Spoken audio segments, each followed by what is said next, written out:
Hey guys, let's talk a bit about Canadian knife laws. I went on a rant about this before in another video, but I've learned a lot more about it over time. And like when you first read about like knife laws in Canada, you almost glaze over and disregard because they're the laws are so vague and so just, well, badly written, I guess is the best way to put it, but it's just it's almost all encompassing, the way they describe knives.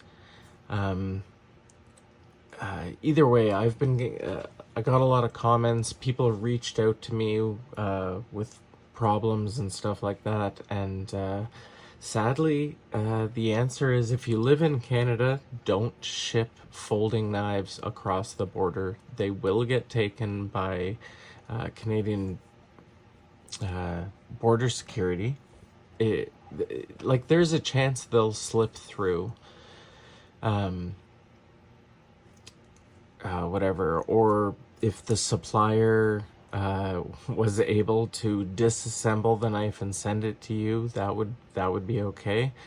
Or if the supplier were to tighten down the pivot so hard that opening the knife, it just becomes a two-hand process, you know? But if you try to ship things from the US to Canada, it is likely going to be stopped at the border. You'll receive some mail that says you have 30 days to contact them and get it sent back to the sender, in which case you can get your money back. But it's really just not worth the risk. It's you're kind of just stuck. You have to buy knives in Canada and they cost more here for obvious reasons. Stores have to have special licenses to ship them here. So you pay more. You pay a premium for being able to purchase a folding knife in Canada. And, you know, whatever. If you can get them and they cost a little bit more than whatever, I guess there's people out there that would be like, well, why do you even collect them? They cost so much, blah, blah, blah. I like them. And that's why anyone collects them. That's why anyone collects anything. That's why people collect stamps. Freaking stamps. Okay, that's stupid to me, but I like knives, and that's probably stupid to people who collect stamps. But anyway, I'm totally getting off track. Someone reached out to me who runs a store in Canada, and it was like a large shipment, and it sucks. I hope that works out, because I feel like because it was worth so much, probably there would be some leeway into what happens to your stuff. I can only wonder what Canada Border Security or any border security agency does with the stuff they confiscate. Do they just pass it out to the people that work there who want it, or do they sell it? Does it get destroyed? I have no idea. Anyone who knows what they do with confiscated items that are no longer able to, whatever, if that's not able to get fixed and it's their property, then like, what do they do with it? All of these knives, the majority, no, not the majority. This was sent to me from the States during the pandemic. I don't know if stuff was slipping through then, but whatever. This.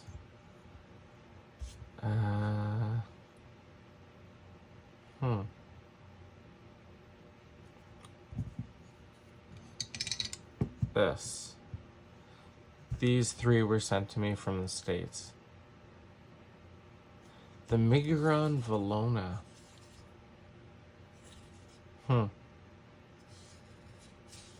I might have picked this up from S&R Knives in Canada, and along with the rest of these from Canadian websites or stores. Like this was S&R Knives. I think this was,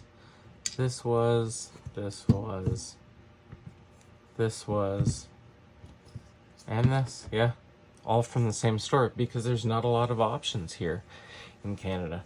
I mean, we could go deeper into the actual laws that make things insane, but basically, if so, I forget like the exact wording, but any knife that can be opened by centrifugal force, so being able to just fling your knife,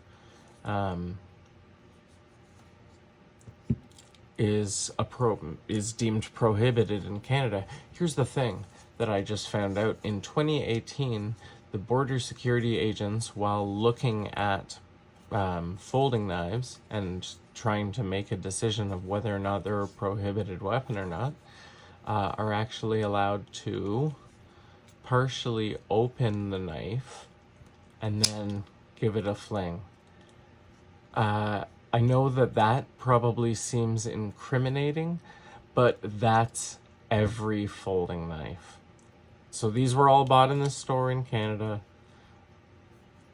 Any knife that you were to do that to, it could be a $1.10, but if you partially open it, of course centrifugal force is going to work to deploy the blade. Of course that will happen. You can do that to any folding knife, and that's why trying to get them across the border and having someone do that is definitely going to get them confiscated. A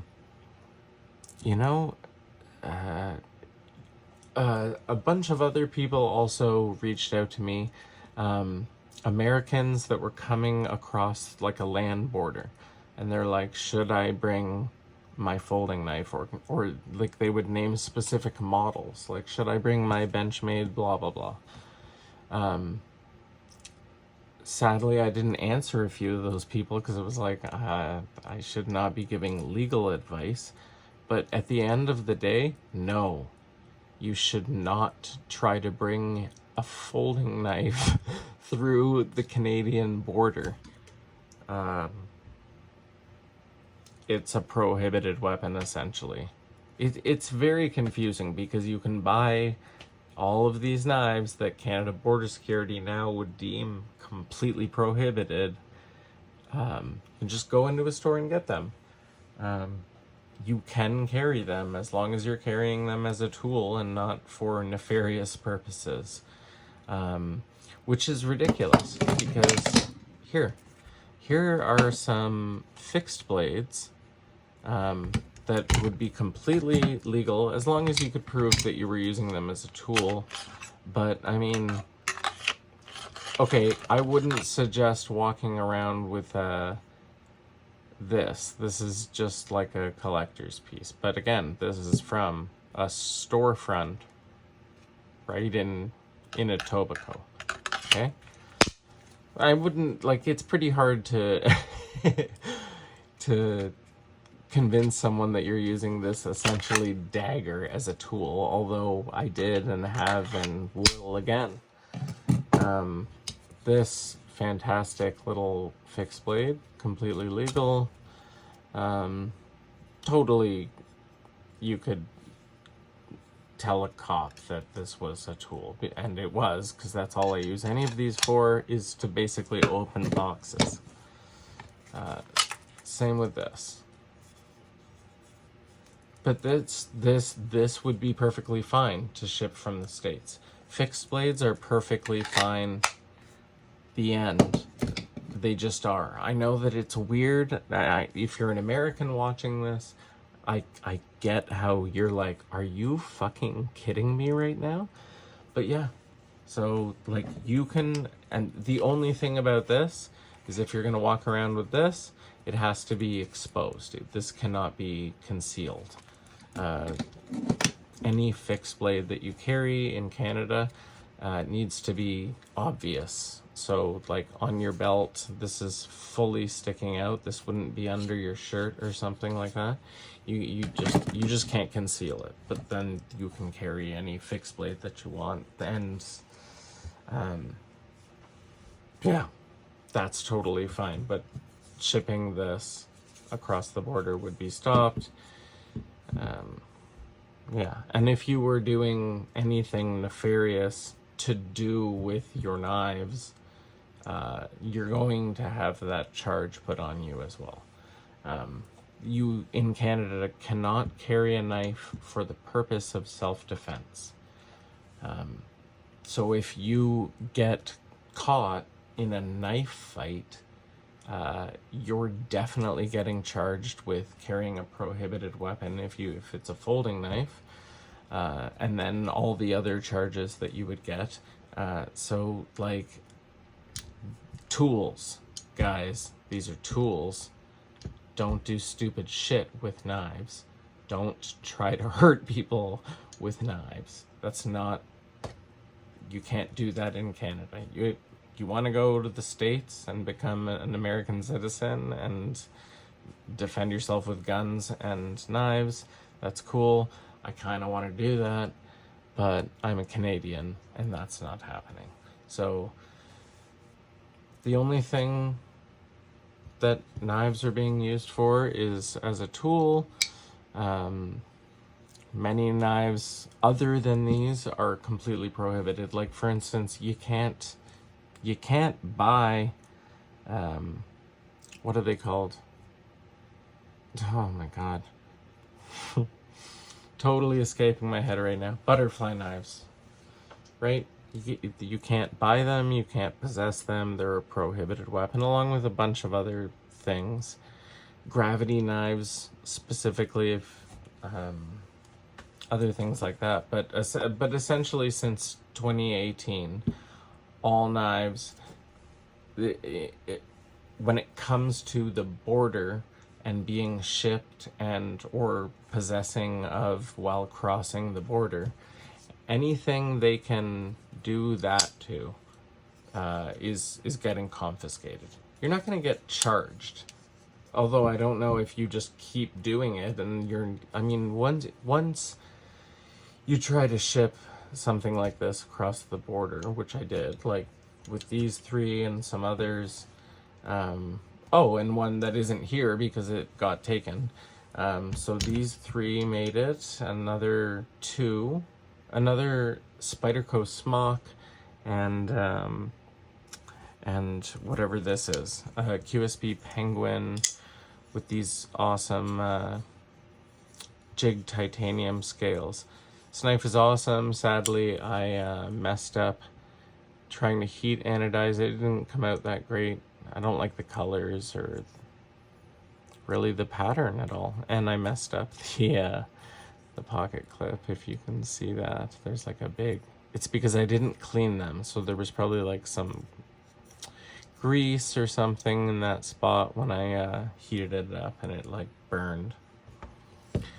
But anyway, yeah, essentially that's it. Like, if you live in Canada, you can't ship folding knives. Little things might slip through the cracks or whatever, and you could end up being fine. But especially, and I'll tell you this right now, once they catch one and your name is on that, your name is flagged. So any package that you have coming over that goes through there, they're going to investigate it 100%. And if it's a folding knife, it's very likely to be taken away. I think at this point I'm just rambling now. And I know I didn't cover a lot, but I was just trying to make it clear to all the people that are in Canada that are thinking about like ordering from like some great sites in the States with great sales and stuff. And I'm just telling you, if it goes through the border security, if they look in that package, that knife is getting confiscated. And it's very confusing how to deal with them, and it's all through snail mail. It's a nightmare. When it happened to me, I just let it go. And when I ordered it, I was just hoping, and it didn't work out. So just buy your knives in Canada. You gotta pay a little bit more. There are websites and there's stores that ship within Canada where it doesn't pass through Canadian border security. So yeah, that's pretty much where you're at. You have to buy through Canada, and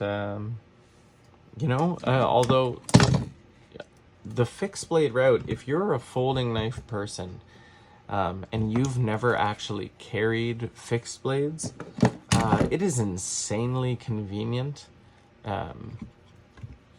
to not have to constantly clean your knives, and they become folding knives become uncentered, and you're constantly having to tighten pivots and do maintenance, and I enjoy that, but I also enjoy not having to do that.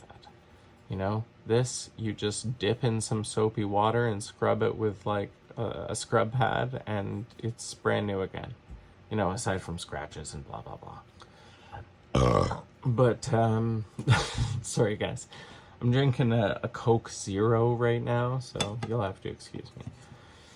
Yeah, so if you're a folding knife guy and you've never carried a fixed blade and you live in Canada, I suggest giving it a shot. You might really like it. I really do. I'm actually at the point where I have a fixed blade on me usually and a folding knife, because I'm addicted to knives, and the end. But yeah, give folding knives a shot. They're insanely convenient. They're always deployed. You don't have to do much maintenance to them whatsoever. And in Canada, you can carry freaking any kind of fixed blade you want, as long as you don't conceal it. So don't order knives from the States. They will be taken, or any other country for that matter. Give folding knives a try. If you're an American and you're crossing the border, just use it as an excuse to buy a new knife, and map out where the closest knife store is to wherever you're going in Canada, and buy a knife here, because I'm sure you're not going to have a problem going back through the American border security, But anyway, yeah, that's it. I'm just going to stop myself from rambling now because I got so off topic a bunch of times. You guys have a great night. Take care.